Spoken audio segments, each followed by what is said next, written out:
بيبدأ فيلمنا مع ولد اسمه سيو، وسيو في الوقت ده كان بيتدرب على ألعاب خفة اليد بالكوتشينة، وبعدها أمه بتدخل عليه ومعاها طرد من البريد، والطرد ده كان جاي من معهد تعليم الألعاب السحرية، وكان فيه رسالة القبول اللي سيو هينضم بيها للمعهد. ولما سيو بيفتح الطرد بيلاقي فيديو لمدير المعهد اللي اسمه روي، وكان بيعرفه في الفيديو انه اتقبل في المعهد، وانه هناك هيتدرب على ايد امهر السحرة، وانه لما يتخرج بعد الدورة اللي مدتها 5 اسابيع هيكون محترف جدا في العاب خفة اليد، وانه في المعهد هيقدر يتعرف على ناس كتيرة زيه وعندهم نفس الاهتمامات، وكمان هيتعلم 7 انواع من العاب السحر وخفة اليد، وانه بعد 30 يوم من الدورة هيقدر انه يشترك في مسابقة سحر كبيرة واللي هيكون فيها جوائز قيمة جدا. فطبعا سيو بينبهر جدا من الموضوع، ولكن بيقول لوالدته انه محتاج يكون جنبهم في البيت، وده علشان ما يسيبش امه واخوه لوحدهم. فاخوه بيقول له انه كويس والدنيا هتمشي بيه او من غيره. وهنا بنعرف ان والد سيو متوفي، وانه عايش مع والدته واخوه اللي اسمه كاميرون، ووالدته بتقول له انها هتقدر تهتم بنفسها هي واخوه، وان المدة بتاعت التدريب هتكون شهر تقريبا فمش هتفرق كتير. فسيو بيقتنع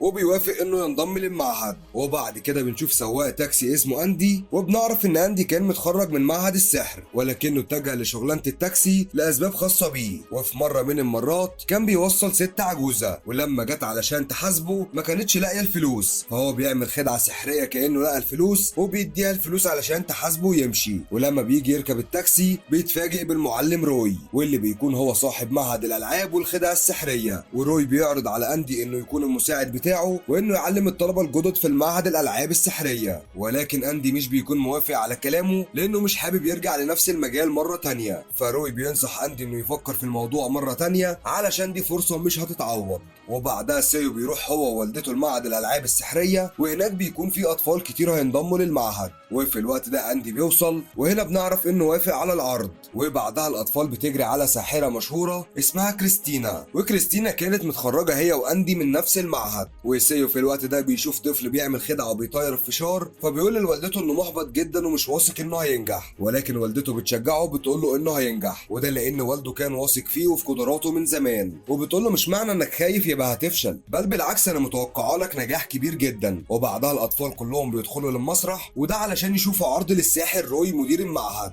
وبيبدأ روي انه يعرفهم شوية عن تفاصيل المعهد وعن الالعاب السحرية، وانه هيكون في مسابقة بعد شهر من الدراسة والفايز فيها هيكسب العصاية الذهبية. وبعدها روي بيقدم اشهر السحرة، ومن ضمنهم كانت كريستينا واللي بتكون مشهورة جدا في الوقت ده، وكمان عملت عرض سحري قوي جدا وانبهر بيه كل الاطفال الحاضرين. وبعد ما بيخلص العرض كل واحد بيعرف رقم الغرفة اللي هينام فيها، فسيو وزمايله اللي هيكونوا معاه في نفس الأوضة بيكونوا خارجين. وفي الوقت ده بيعترضهم طفل متنمر اسمه أنطونيو، وأنطونيو بيطلب من سيو إنه يوريهم مهارته في السحر. والسيو هنا بيكون متوتر جدا، وبسبب توتره ده بيفشل في الخدعة بتاعته. وهنا طبعا أنطونيو وباقي الأطفال بيتريقوا عليه، فأنطونيو بيعمل خدعة المية في سيو، ولما بيقلب الكوباية بتكون فاضية، ولكن بعدها بيرجعها مرة تاني وبيدلقها على سيو علشان يستفزه. وفي الوقت ده أندي كان بينزل شنطة من العربية، وكريستينا بتشوفه وبتسلم عليه، وبنعرف إن كان بينهم صداقة قديمة زمان لكنهم انفصلوا عن بعضهم لما حصل بينهم مشكلة.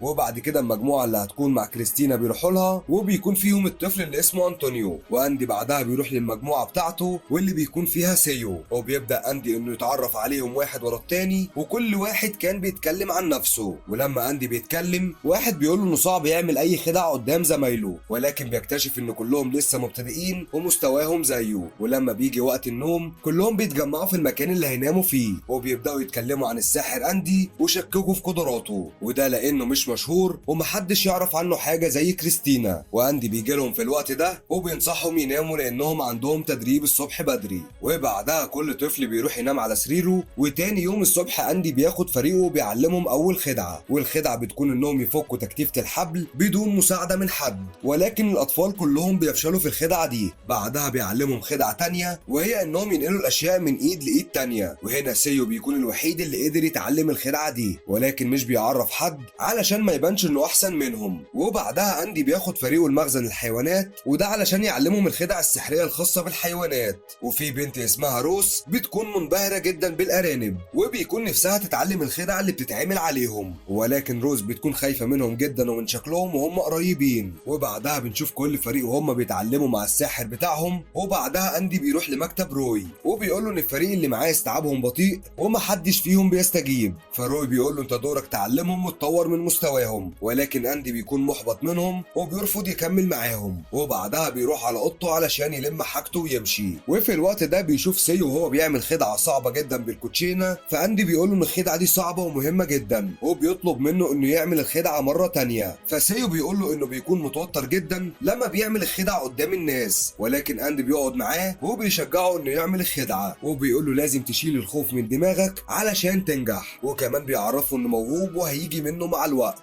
ولما سيو بيجرب تاني بيعمل الخدعة قدامه بكل سهولة. وبعدها سيو بيحاول يعمل خدعة تانية ولكن وقتها بيكون متوتر، فبيبدأ يفتكر والده زمان لما كان بيعلمه. وبعدها بيقدر انه يعمل الخدعة بكل خفية. وفي الوقت ده اندي بيكون منبهر بيه جدا، وهنا بيرجع له الامل من تاني وبيقرر انه يكمل مع الاطفال في المعهد. وبياخد فريقه عند مكان الحيوانات علشان يعلمهم خدع هناك. وفي الوقت ده في بنت بتفتح قفص الارانب بالغلط والارانب كلها بتهرب وبتجري في المعهد، واندي وفريقه كانوا بيحاولوا يمسكوهم. وفي الوقت ده سيو بيشوف بنت اسمها شانيل في فريق كريستينا وكانت بتنفذ الخدعه لوحدها من غير ما حد يشوفها. ولما بتروح تقعد لوحدها سيو بيروح وبيكلمها وبيقول لها انه شافها وهي بتعمل الخدعه وهما الاتنين بيتعرفوا على بعض، وبيكون واضح جدا انه معجب بيها. وبعدها اندي بيكون مع فريقه وبيفضل يعمل خدع ومهارات كتيرة جدا في السحر. وبعدها روي بيقول لهم ان كل فريق لازم يكون ليه لبس مميز عن الفريق التاني. وفي الوقت ده اندي بيعلمهم خدعة وبيحول قميصه لجاكيت شكله مختلف.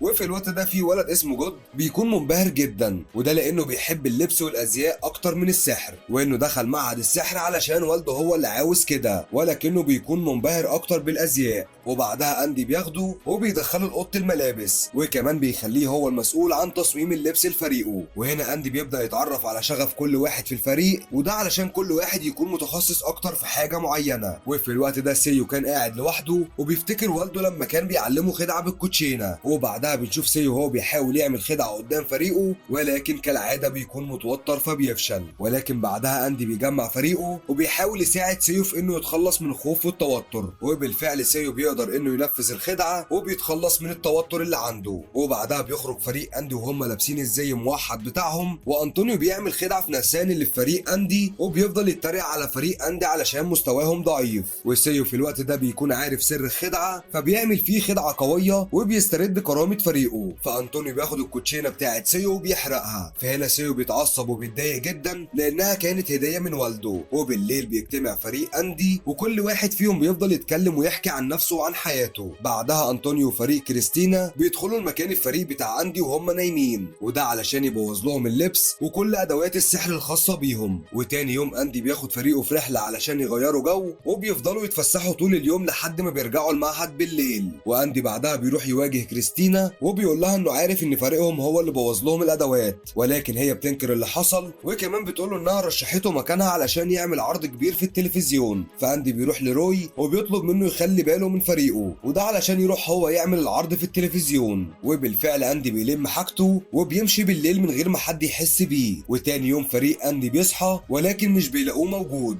بس بعدها روي بيجتمع معاهم وبيقول لهم ان اندي مشي علشان عنده عرض مهم في التلفزيون، وان هو اللي هيكون معاهم وهيساعدهم لحد ما هو يرجع. وفي الوقت ده اندي كان بيعمل العرض بتاعه قدام الجمهور وبتكون هي فرصته علشان يظهر للناس، وبالفعل بيقدر انه ينجح ويبهر الجمهور بالخدع بتاعته. ولما بيخلص العرض بيجي له صاحب المسرح وبيعرض عليه انه يشتغل معاهم دايما. فاندي بيكون متردد علشان لازم يحضر المسابقه اللي هتتعمل في المعهد، ولكن بيوافق على العرض علشان دي هتكون فرصه عمره. وبعدها كل اهالي الاطفال بيروحوا على المعهد علشان يحضروا المسابقه. وبعدها روي بيروح يفتتح المسابقه وبنعرف ان كريستينا هتكون واحده من الحكام. وبيبدا الاطفال انهم يعملوا العروض قدام لجنه التحكيم، ولكن سيو بيكون متضايق علشان اندي مش موجود وبيكون رافض انه يشارك في المسابقه. وبيقول لروي ان اندي هو الوحيد اللي مؤمن بمهاراتي بعد والدي، وان والدتي واخويا مش مهتمين بالموضوع اصلا. فروي بيصدم سيو وبيقول له ان اللي قدم له في معهد السحر هي والدته، وبيوريه فيديو ليها وهي بتقدم له وبتوصيه عليه. ولما كل الطلبه بيخلصوا بيجي دور النتيجة، ولكن سيو بيقرر انه يقدم العرض بتاعه وبيروح للجنة التحكيم علشان يعمل لهم العرض. وفي الوقت ده بنلاحظ وجود اندي وبنعرف انه طول الوقت كان بيراقب فريقه، ولكن ما كانش موجود معاهم علشان عاوزهم يعتمدوا على نفسهم. ولما سيو بيعمل عرض الكوتشينة بيبهر كل الحضور، ولما بيجي ميعاد النتيجة روي بيعلن فوز فريق اندي. وفي الوقت ده اندي بيظهر لفريقه وبيكون وسطهم وبيعتذر لكريستينا انه ما كملش العرض علشان كان لازم يكون مع فريقه في المسابقة. وبعدها انطونيو بيرجع لسيو الكوتشينة بتاعت والده وبيقول له انه ما حرقهاش وانها كانت خدعة. وبعدها سيو بيشكر والدته انها وقفت جنبه وقدمت له في المعهد. وبينتهي الفيلم هنا. اتمنى يا رب تكونوا استمتعتوا. سلام.